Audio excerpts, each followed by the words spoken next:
નમસ્કાર વિદ્યાર્થીઓ, સ્વાધ્યાય 2 ચેપ્ટર નંબર 2 ની થિયરી પૂર્ણ થયા પછી સ્વાધ્યાય 2 દાખલા તરફ આપણે આગળ વધીએ.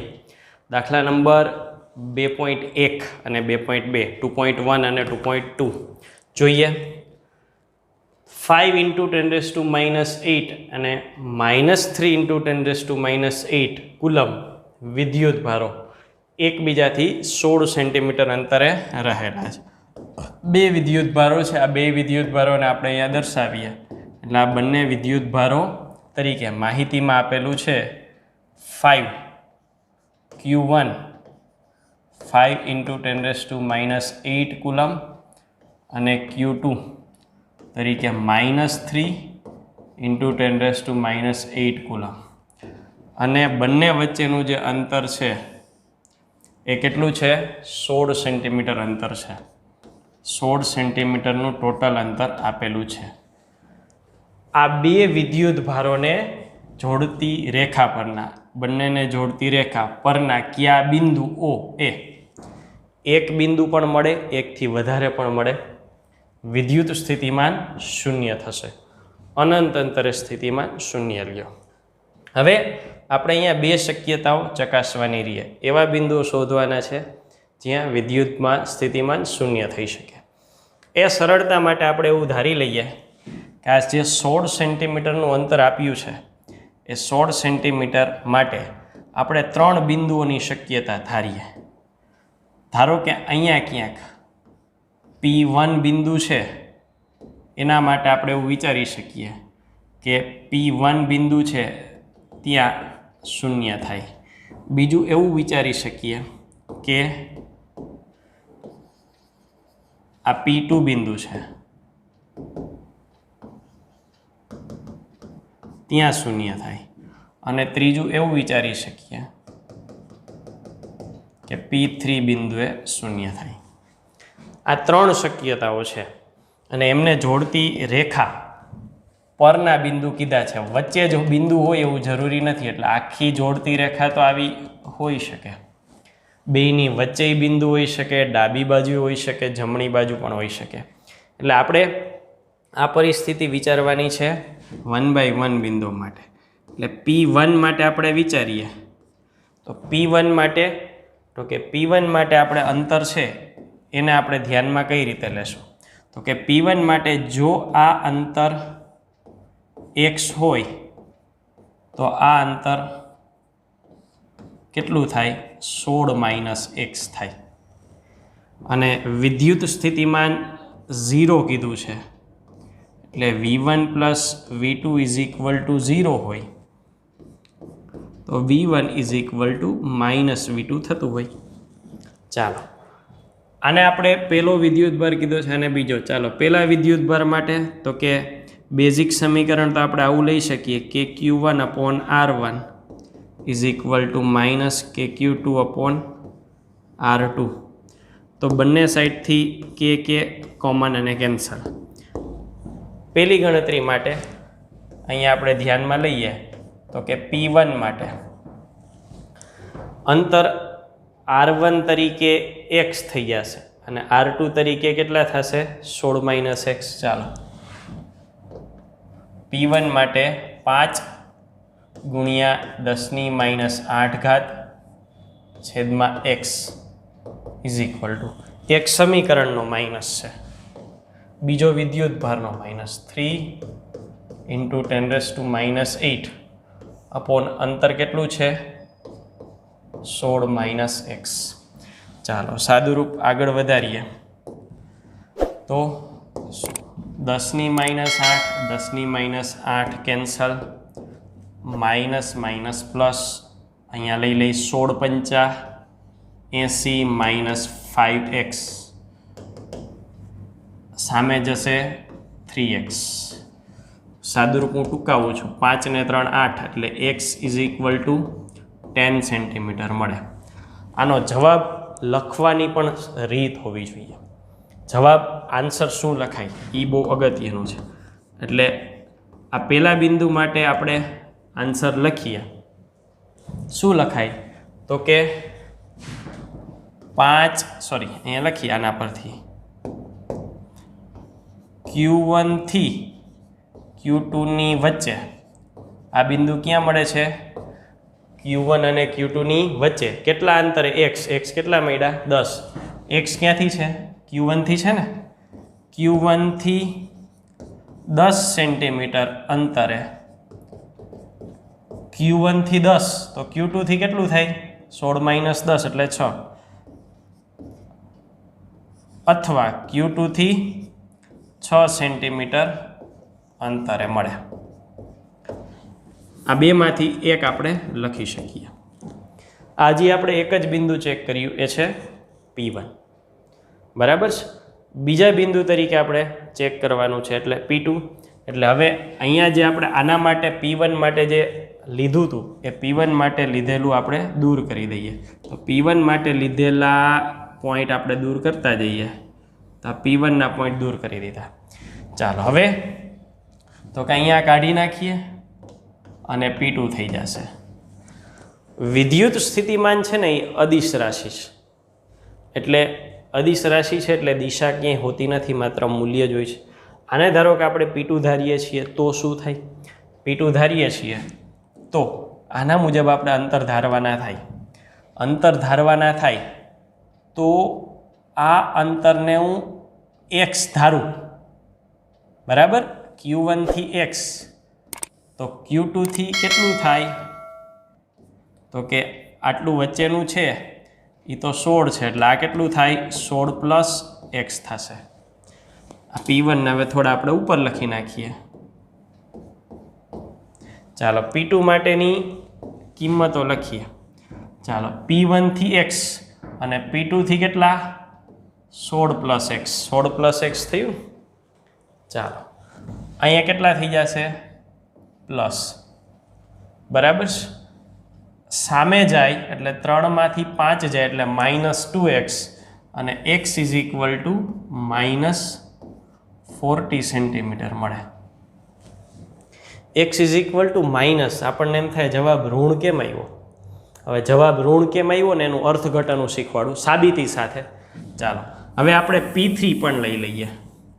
આ જ ગણતરી હું P3 માટે લઉં તો P3 માટે લઉં ને તો મારે આ જે અંતર છે એને x ધારવું પડે અને આ જે અંતર છે એને 16 + x ધારવું પડે. જોજો ધ્યાનથી. બરાબર છે.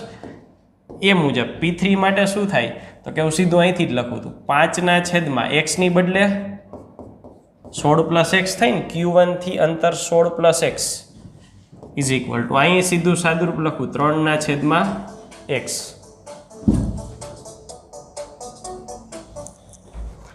તો 5x = આ સામે જવાય 16 તેરી 48 વત્તા 3x. અહીંયા આવે તો 2x 5 માંથી 3 જાય તો 2x = 48. x = 24 centimetre. 24 સેન્ટીમીટર મળ્યા. હવે જો અર્થઘટન સમજાવું. અહીંયા x આપણે જે ધાર્યા હતા ને એની બદલે -24 મળ્યા. સોરી -40 મળ્યા. હવે જોજો અહીંથી -40 કરો. -40 કરીએ એટલે પરિણામી બિંદુ શું થાય એની વાત કરીએ. તો કે અહીંથી ટોટલ અંતર 40 સુધી આપણે ગણવાનું છે. -40 એટલે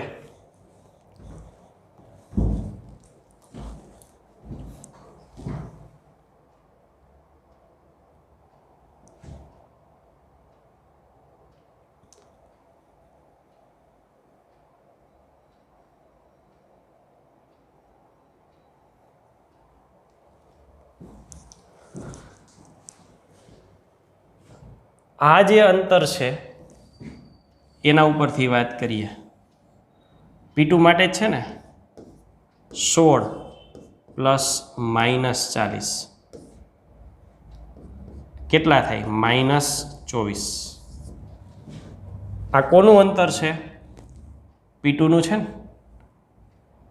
આપણે આ બાજુ x ધાર્યા હતા ને એ ધારણા માઇનસ બતાવી એટલે એનો અર્થ ઊંધી બાજુ આ બાજુ લેવાના છે. 24. જો અહીંયા પ્લસ આવ્યા. કદાચ તમારાથી ધારવામાં આ બિંદુ ખોટું લેવાયું હશે ને તો આપોઆપ જવાબ ઋણ આવશે. એટલે તમારે એવું સમજવાનું કે આપણે આ બાજુ ધારવાનું નહોતું, ઓલી બાજુ ધારવાનું હતું. અને જો તમને અંતર આમાં નામાં મળી ગયું -24, એટલે -24 આ બાજુ +24 થાય, મળ્યું આપોઆપ. એટલે આ જવાબ અથવા આ જવાબ મુજબ તમે શું લખી શકો? તો કે હું અહીંયા આના માટે આવું લખી શકું કે આનો અર્થ શું થાય? તો કે આ -40 છે એટલે હું અહીંયા લખી શકું કે P2 થી અંતર, P2 થી Q2 નું અંતર, P2 થી Q નું અંતર, આ Q2 અને આ P2 કેટલું છે? 16 + x is equal to 16 + -40 is equal to -24. -24 ઋણ આવ્યા એનો અર્થ માઇનસ નિશાની છે એટલે દિશા ઉલટાવવી. અહીંયા P2 ક્યાં હતું? તો કે ડાબી બાજુ હતું, એટલે અહીંયા લખવાનું. માટે Q2 થી જમણી તરફ 24. અહીંયા તમે સેન્ટીમીટર જ રાખ્યા હોય તો સેન્ટીમીટર જ રાખો. 24 સેન્ટીમીટર અંતરે, અને અથવાય લખી શકો, અથવા Q1 થી. જો આ 24 હોય તો 24 અને આ ભેગા 16, આ 24 અને 16, 24 + 16 ઇઝ ઇક્વલ ટુ 40 સેન્ટીમીટર અંતરે. અહીંથી પણ તમે લઈ શકો કે આ -40 આવ્યા એટલે તમે આને ઉલટાવી નાખો. x છે P1 થી Q1 થી અંતર હતું. તો આ રીતે તમે બંને રીતે આન્સર લખી શકો. અહીંયા મેં દરેક મુદ્દા, દરેક કેસ ચર્ચા કર્યા છે એટલા માટે કે MCQમાં પૂછાય તો આપણને પ્રશ્ન ન થાય. બરાબર? ચાલો નેક્સ્ટ ક્વેશ્ચન નંબર 2. 10 સેન્ટીમીટરની બાજુવાળા નિયમિત ષટકોણના દરેક શિરોબિંદુએ 5 માઇક્રોકુલમ વિદ્યુતભાર છે. એટલે આપણે પેલું કામ અહીંયા ષટકોણ દોરી નાખીએ.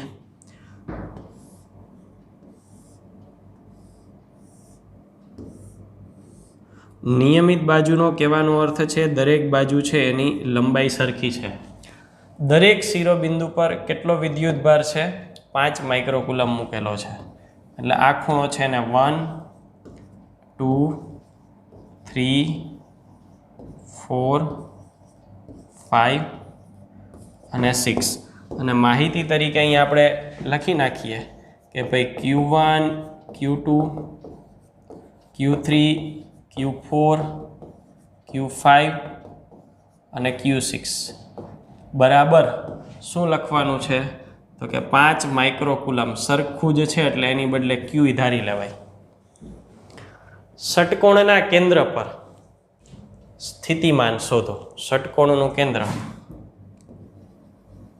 કેન્દ્ર થશે O બિંદુ, ત્યાં આપણે સ્થિતિમાન શોધવાનું છે.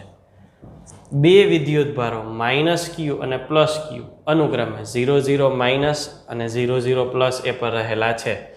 હવે આપણે એ જે પ્રશ્ન છે એ અહીંથી આ નીચેના સેક્શન માટે છે. એટલે પહેલો પ્રશ્ન આપણે પૂરો કરીએ. ષટકોણના કેન્દ્ર પર વિદ્યુત સ્થિતિમાન કેટલું થશે એ અહીંયા પૂરો કરીએ. ચાલો હવે ષટકોણ માટે આપણે O સુધીનું અંતર જોશે. તો ધ્યાનથી જુઓ, આ ષટકોણ છે. ષટકોણ છે એટલે કેટલી બાજુ હોય? તો કે 2, 3, 4, 5 અને 6. 6 બાજુ હોય. ચાલો આખો ખૂણો 360 થાય તો આ ખૂણો કેટલો થાય? 60 થાય. બરાબર? જો આ ખૂણો 60 હોય અને આ લંબાઈ છે L જેટલી હોય, આ લંબાઈ પણ L જ થશે કારણ કે કેન્દ્રથી બધાય શિરોબિંદુનું અંતર હોય. આ બંને સરખા હોય ને વચ્ચેનો ખૂણો 60 હોય તો ત્રિકોણની સમરૂપતા અથવા એકરૂપતા કહે છે આ લંબાઈ કેટલી થાય? L જેટલી થાય. તો આ લંબાઈ છે એ L જેટલી થશે. હવે એલ જેટલી લંબાઈ માટે આપણને અહીંયા બીજું કોઈ આપણને આપેલું નથી, પણ એના માટે શું કીધું છે? 10 સેન્ટીમીટરની બાજુ છે. તો જો આ જે 10 સેન્ટીમીટરની બાજુ હોય તો આ પણ કેટલા થઈ જાય? 10 સેન્ટીમીટર. એટલે અહીંયા લખીએ, આકૃતિ પરથી શું કહી શકાય? તો કે 1 થી O એટલે કે કેન્દ્રનું અંતર, 2 થી O કેન્દ્રનું અંતર, 3 થી O, 4 થી O, 5 થી O અને 6 થી O. 10 સેન્ટીમીટર એટલે મીટરમાં કેટલા થાય? 0.1 મીટર. અને બધાય સરખા હોય એટલે અહીંયા ઉપર લખું કે =R. તો હવે કુલ વિદ્યુત સ્થિતિમાન